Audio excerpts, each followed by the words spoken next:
Good afternoon, everyone. Welcome back to another learning webinar session with BioBalance. Is bigger always better?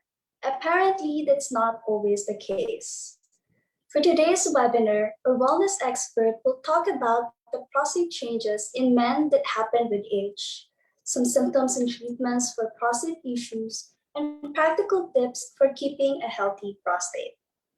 If you have any questions, simply type it in the comments section anytime during the presentation.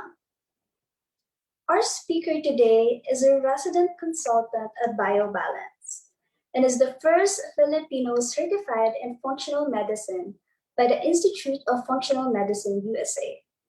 He is also European double board certified in nutritional medicine and anti-aging medicine. He recently finished his fellowship in integrative medicine in the University of Arizona. Everyone, it is a pleasure to present to you Dr. Stanley Chua.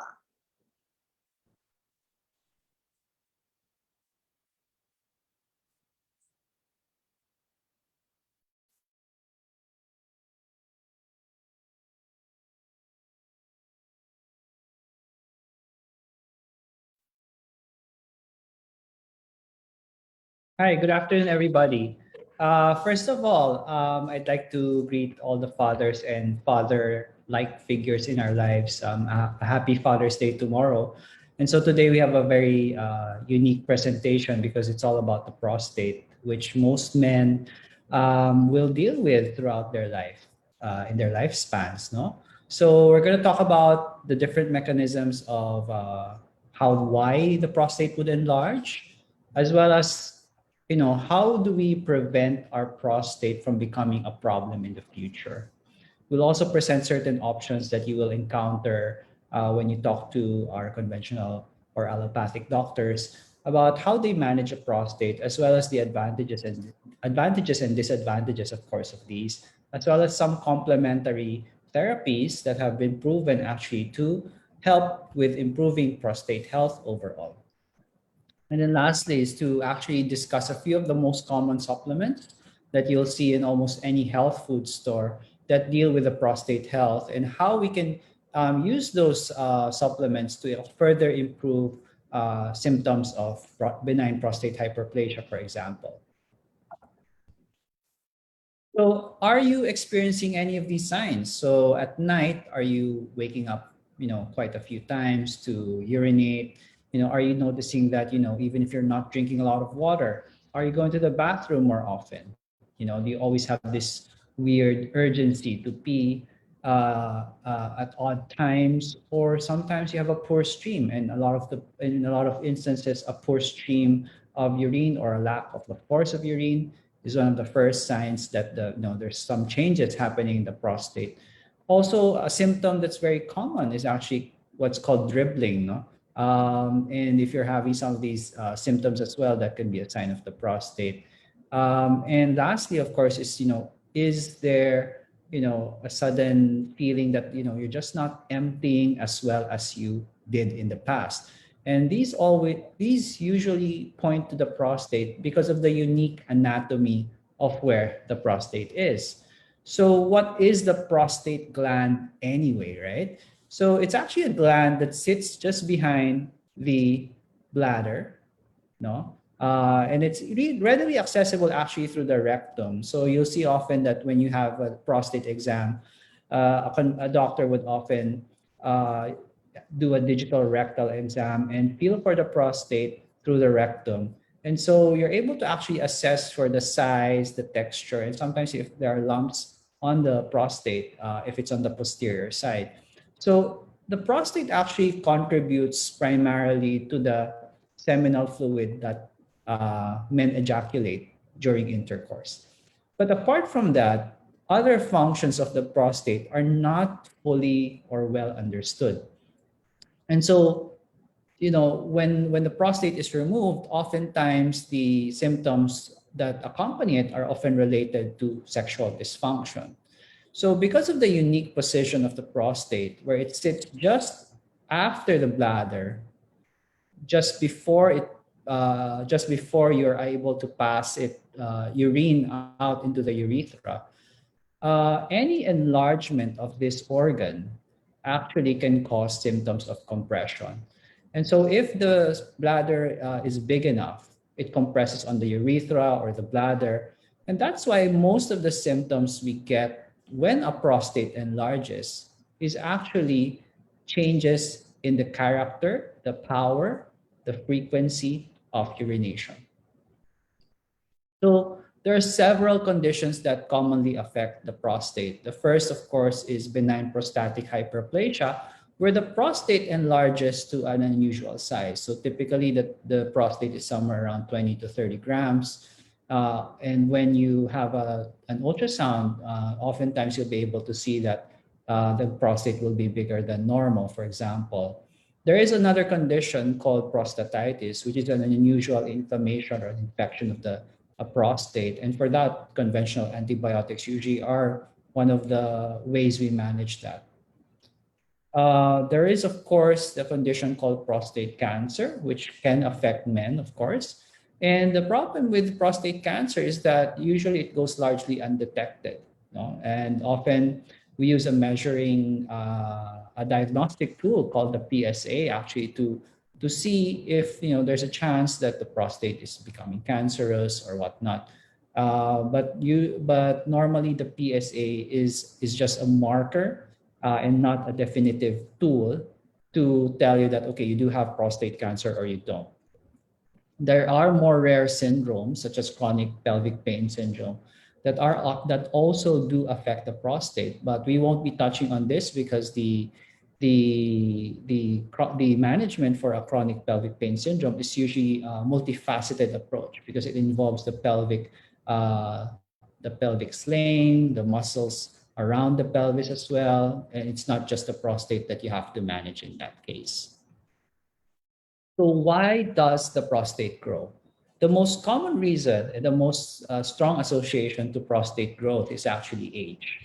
You'll see on this graph that as men age, from age of 51 to 60 and up to the age of 81 to 90 and more, you see that the prevalence of BPH or benign prostatic hyperplasia increases with time. No, so early on, when a man's around 50 to 60 years old, you do expect that 1 in every 2 will have some prostate issues to begin with. And as they get older and older, the likelihood that they do present with prostate issues becomes more likely. So that's the first factor. The second factor as to why the prostate does grow is because of other metabolic conditions such as diabetes and obesity. So why is that? So diabetes is more a direct association because when you have a person who is diabetic, the tendency is that they have copious amounts of a hormone called insulin-like growth factor. And insulin-like growth factor, what it does is basically allows for tissues to grow.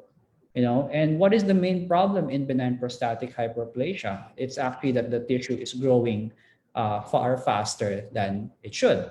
So diabetes is a very, very strong factor or risk factor towards developing BPH. The second factor here that leads to more the likelihood of developing BPH is actually obesity. So when a person is obese or overweight, they do have alterations in how they metabolize their fat, how they metabolize their sugar. But more than that, actually, obesity leads to an imbalance of hormones. And one of these mechanisms later on you'll find out is that when the prostate receives an excess amount of certain types of hormones, it leads it to grow as well.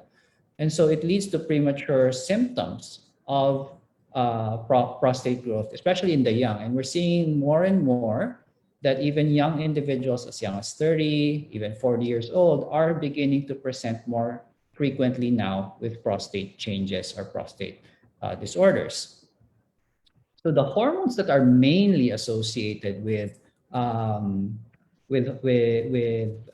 BPH or benign prostatic hyperplasia is actually estrogen. Most conventional thought focuses on the fact that men are full of testosterone and therefore it's the testosterone that leads to BPH. But a little known fact is that higher estrogen levels in men, particularly obese men, leads to a decline in testosterone. And in the face of higher estrogen levels, estrogen becomes a very, very strong stimulating factor that allows for tissues to grow. In the same way that estrogen is also a potent growth factor for, let's say, breast cancer, for as an example, it is also a very, very strong growth factor in men, especially when it comes to prostatic tissue. The other hormone, which is most commonly associated with BPH and is the target of many, many drugs, which we'll discuss later, is actually DHT or dihydrotestosterone, which is a metabolite of testosterone itself. So when you have a lot of the DHT or dihydrotestosterone that accumulates within the prostate, that also is a very, very strong trigger for the prostate to grow.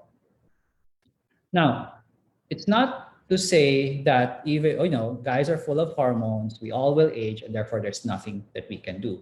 We do know that early lifestyle interventions do help contribute and do help manage the prostate in the sense that you're able to balance out the effects of aging, higher estrogen levels, and higher DHT levels. So there are actually a few things that we point out here.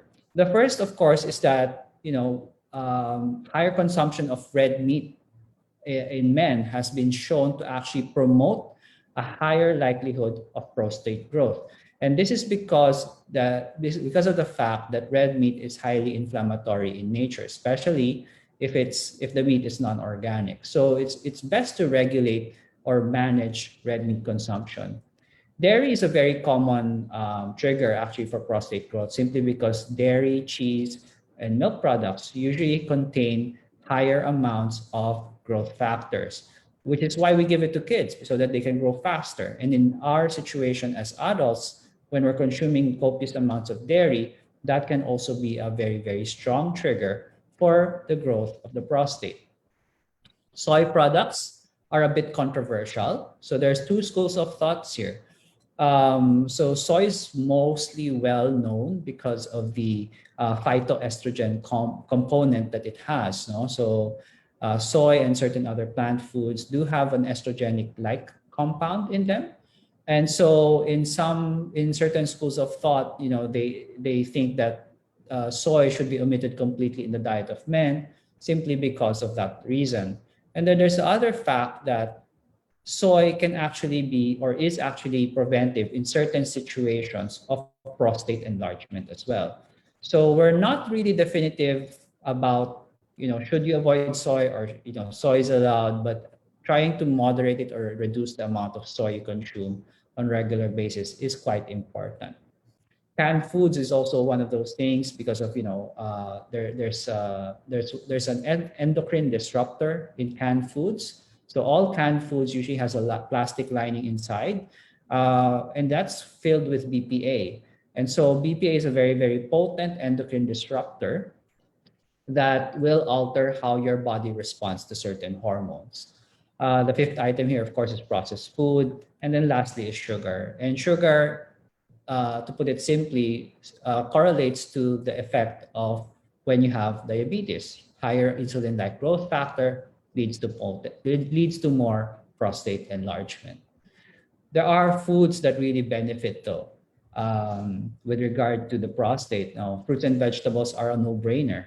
And so the higher fiber, which you'll also get from flax seeds, for example, they do help you metabolize and excrete your excess androgens and estrogens more regularly, which allows for the prostate to respond better and have a more balanced hormonal response.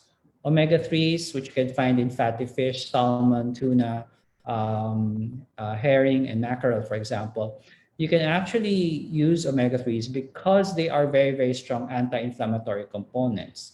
Eggs, pomegranate, and green tea because of the high polyphenol content, high antioxidant content. And you'll see later that there are a few more substances or nutraceuticals that are well studied that actually will benefit your prostate. Other things that are key, no? Because we want to avoid weight gain and obesity. you want to have regular exercise activity. Higher exercise capacities or higher frequencies of exercise has been strongly correlated to actually smaller prostates, even in advancing age. So this is a key finding in many of the researches with regards to prostate enlargement. Smoking is the other factor. So trying to avoid smoking because of the carcinogenic potential of these substances will be very key as well. And also, lastly, just to reiterate, maintaining a healthy weight and maintaining a healthy blood sugar will always be part of the plan. Other things such as stress are also known to trigger prostate enlargement. And the reason for that is that when you are stressed, your levels of cortisol, which is your stress hormone, rise significantly. And as a response to that, your body will start pumping out a lot of sugar from your liver and bringing it out into the blood so that you will be able to enter or go into a fight or flight response appropriately. So if you're always stressed, you're always anxious, you're always depressed, you're always worrying about something, you're not sleeping right, that also will contribute to a larger prostate later in life. As I mentioned earlier, hormonally active environmental exposures from pesticides, organophosphate, and plastics that contain chemicals that are known as endocrine disruptors, they do also contribute to the potential for enlarging or causing a prostate to enlarge. So how do we approach the prostate on a conventional standpoint? No? So when I mean conventional, it means that if you go to any doctor, what would they say should you do, right? So the conventional approach to managing the prostate usually targets symptoms, no? So the first type of drug that is commonly used is what's called an alpha 1 adrenergic antagonist or an alpha blocker. And so these are usually used as the first line because they improve urine flow, you know? So there are several drugs in the market that do that. And in oftentimes, the alpha blockers are actually combined with the second type of drug, which are called the 5 alpha reductase inhibitors, such as finasteride, for example. They are combined in the same product because they have synergistic effects. So you can have an alpha blocker with finasteride or dutasteride, for example, and that works together. The alpha 1 blockers do not necessarily shrink the prostate. The 5 alpha reductase inhibitors, which prevents your body from making DHT, which I already mentioned, causes the prostate to enlarge, it works better at reducing the prostate size. However, the downside of the 5 alpha reductase inhibitors, such as finasteride and dutasteride, is that because you're reducing your DHT quite significantly, you do tend to have lower libido and you have oftentimes erectile dysfunction as well. So there's a third class of medications that we can use, and those are the Pde5 inhibitors. These are your sildenafil, tadalafil, etc. But the one that's really well studied that actually can help with the prostate as well as help with erectile dysfunction is something called tadalafil.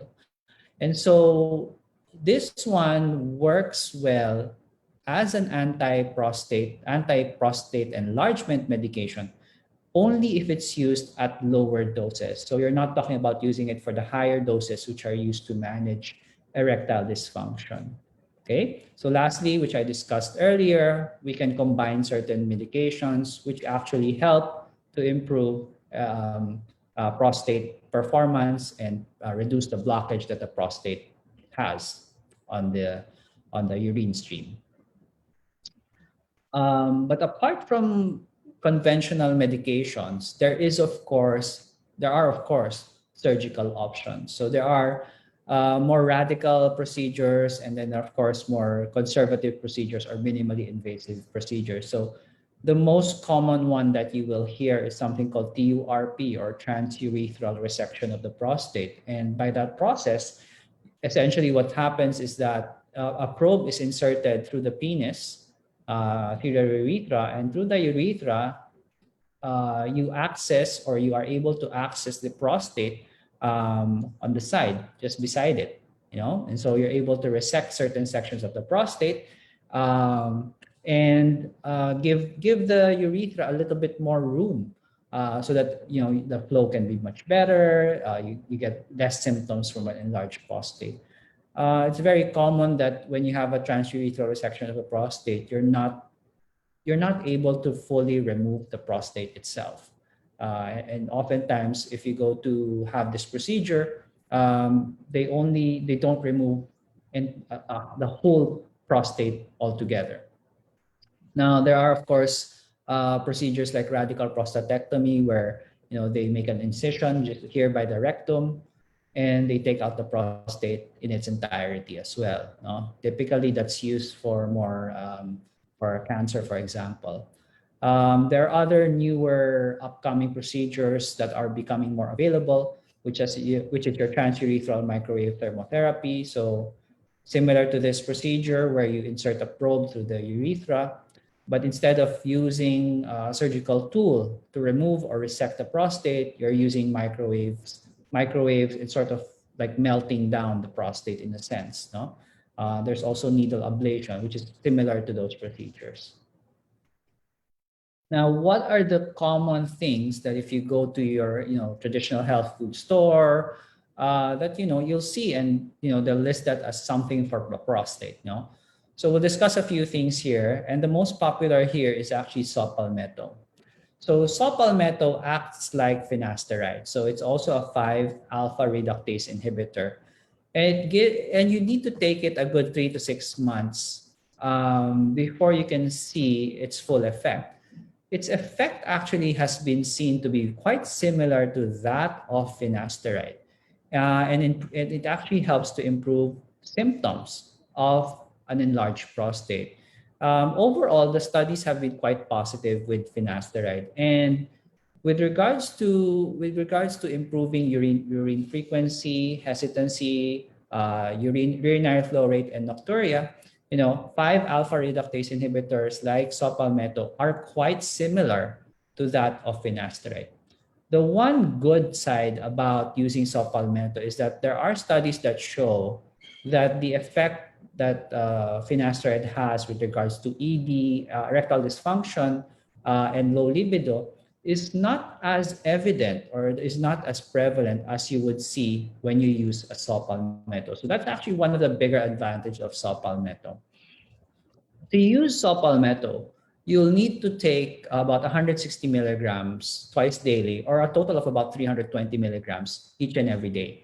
So this is important because at lower doses, saw palmetto does not give the same effect or doesn't have the same potency that will be comparable to finasteride alone. So this is a key component because I've seen patients in the past that, in an effort to try to shortcut or try to reduce their medications, suddenly they are now underdosed with saw palmetto, for example. And so, the effect that you're looking for is not going to be there at all. So you're wasting time and precious and money at that time, at the same time. So making sure that you get the appropriate dosage of saw palmetto is key, especially if you're looking for the same effect that you're wanting to get from finasteride. The next substance that we'll talk about is something called pygeum. So pygeum is known more for its anti-proliferative capacity. So it doesn't allow it prevents the prostate from getting bigger. But it's not actually a 5-alpha reductase inhibitor. So it doesn't act like saw palmetto. It doesn't act like finasteride. We actually don't know exactly what it does on a mechanistic level that causes the prostate not to grow as much. There are several small studies that have been conducted with regards to pygeum that show decreased frequency, nocturia, and flow rates. But the exact mechanism of why this happens or why pygeum works, we actually don't understand completely yet. Typically, the dosage is around 1 to 200 milligrams daily of the extract. And it's actually quite well tolerated, right? Next is something called ryegrass pollen.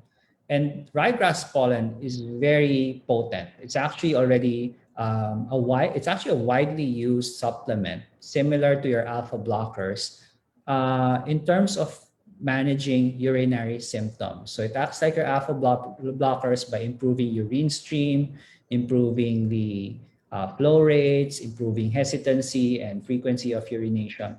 So, and ryegrass pollen can often be found as a solitary supplement or as a combination with other compounds.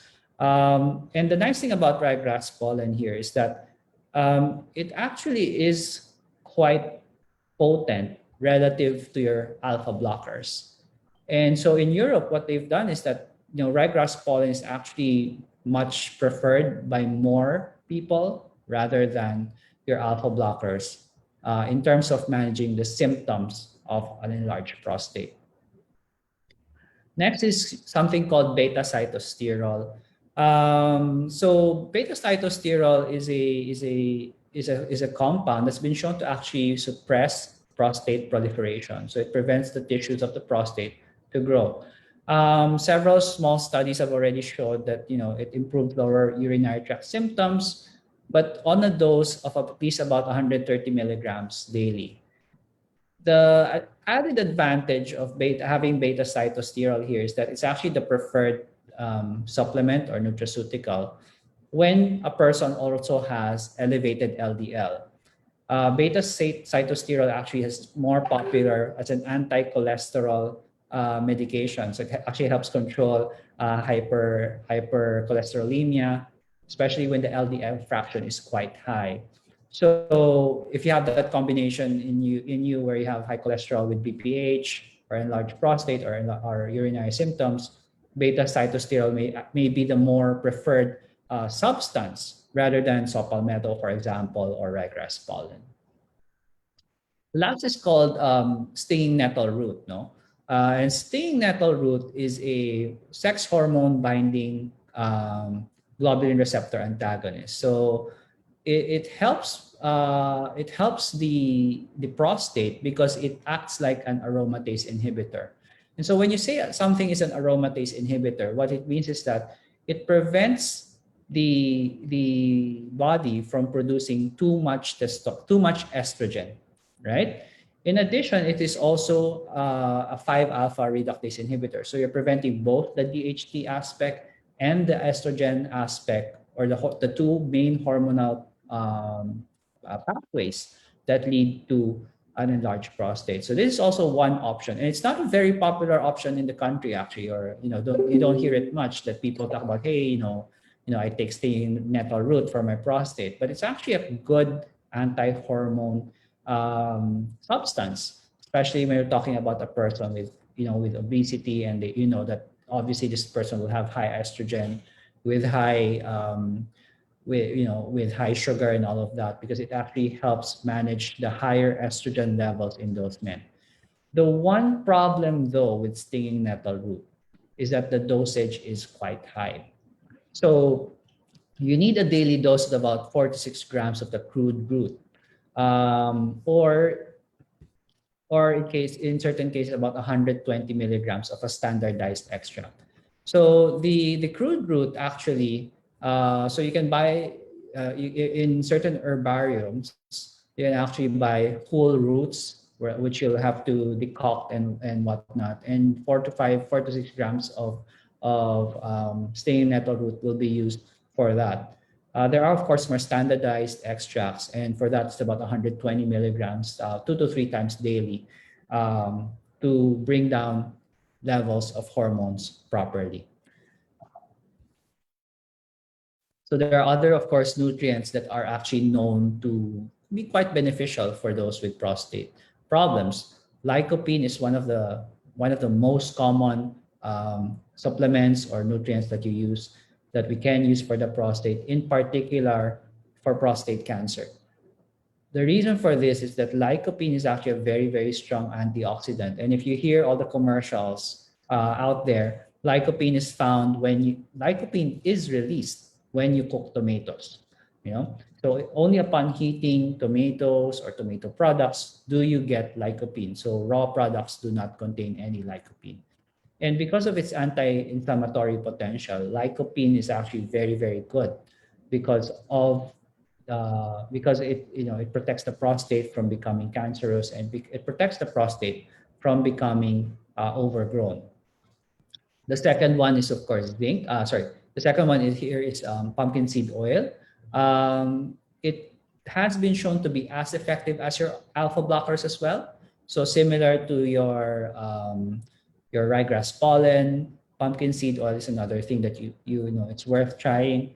And pumpkin seed oil, with regards to its relationship to alpha blockers, it does show that it performs as well as your alpha blockers when it comes to managing the symptoms of an enlarged prostate.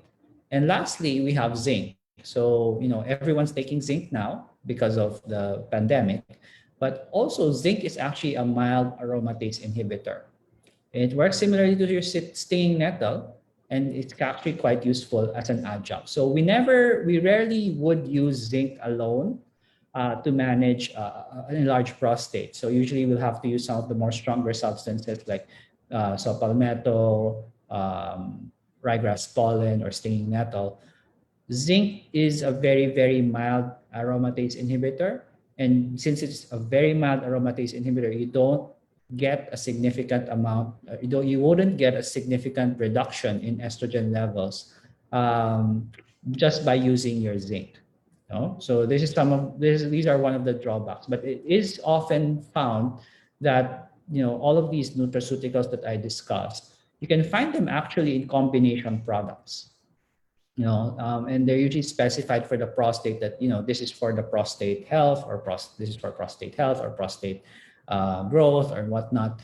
And you will see a combination of the 7 or 8 nutraceuticals that I have discussed today. So that's actually how we manage the prostate at our front. So the prostate enlargement is inevitable for most men. What matters is that we are able to, one, prevent the prostate from becoming larger than it should. No? So we don't want the prostate to prematurely be large at age 40 or age 30, even in some men. The second thing is that when it starts to enlarge, we should begin to monitor. That's number one. Number two is also to manage the prostate and understand why it enlarges. Is it coming from, obesity? That's why it's big. Is it coming from our diabetes? That's why it's big. Or is it coming from a hormonal influence? That's why the prostate is getting larger than it should. And so, when we try to manage the prostate, it isn't always a one size fits all. Not everyone responds to finasteride well. Not everyone responds to your alpha blockers well. So it's all about finding out what really causes the prostate to be bigger. And so those causes we've discussed earlier relate to your weight, diabetes, the diet, stress, smoking, sugar levels, and even hormonal influences. So once you're able to identify which among these factors contributed to the prostate becoming bigger, then we are able to give you a more precise method of treating your prostate for the better. So thank you for listening this afternoon. Okay, thank you, Dr. Stan. I hope our viewers were able to learn a thing or two about keeping a healthy prostate. Now let's move on to the Q&A session. So I have here a couple of questions from our viewers. So let's start with this first question. So Dr. Stan, can enlarged prostate cause or contribute to erectile dysfunction? Yes. So that's actually something that often happens. We're not really sure. So there's two ways to think about this. So with advancing age of men, definitely there are people that do have erectile dysfunction. So in a certain part of men of that group, It's actually a result of age. That's why they have their erectile dysfunction. But we do know that when a prostate becomes bigger and the urine stream also becomes more interrupted, the function of the penile tissues also becomes disrupted. No, especially if the main reason for the prostate becoming bigger is more hormonal, which means there's higher estrogen, higher DHT in the prostate. Definitely, it throws off the balance to allow you to have a quality libido and at the same time a quality erectile tissues. So that does contribute to that. The second part to that is actually if the BPH is actually resulting from diabetes, because most diabetic men do have erectile dysfunction. So that's also one of those things that we need to take a look at as well. Okay. So, second question, can omega-3 or fish oil help in enlarged prostate? How much should I take? So with regards to an enlarged prostate, omega-3s will help. I think I showed this in a slide earlier. Can I just go back here? So they're actually quite a good compound, especially when it comes to the prostate because of its anti-inflammatory benefit. It does not directly affect size, so you don't expect a larger prostate to shrink just because you take omega-3s. What it does to it, it prevents it from getting bigger because of its anti-inflammatory potential. How much to take? So I usually will give at least a gram to 2 grams of omega-3s on a daily basis for most people. Okay. So, another question, what are the usual side effects, doc, of conventional remedies for prostate related diseases? Because you compared, now we have the conventional approach and natural approach um, to cure the prostate related Yeah. diseases. So all the surgical interventions do have the main side effect, which is erectile dysfunction. So whether it's a minimally invasive or a more aggressive prostatectomy, there is a high likelihood for erectile dysfunction. Now, with the more minimally invasive procedures, we are seeing less erectile dysfunction happening. Okay. Now, if the resection of if the prostate is resected and is not fully taken out, the remaining parts of the prostate can still be large, can still grow actually. So that's also one of those issues that we have when it comes to managing a prostate is that if you leave something behind, of course that can potentially grow, especially if nothing in the lifestyle has changed or everything in their lifestyle still contributes to the growth of the prostate. So at least on the surgical front, that's the main disadvantage really, is that because of the invasive nature of the procedures, they do cause erectile dysfunction. With regards to medications, the alpha blockers, they do tend to cause some hypotension or hypertension in some men. So alterations in blood pressure is one of the more common side effects of your alpha blockers.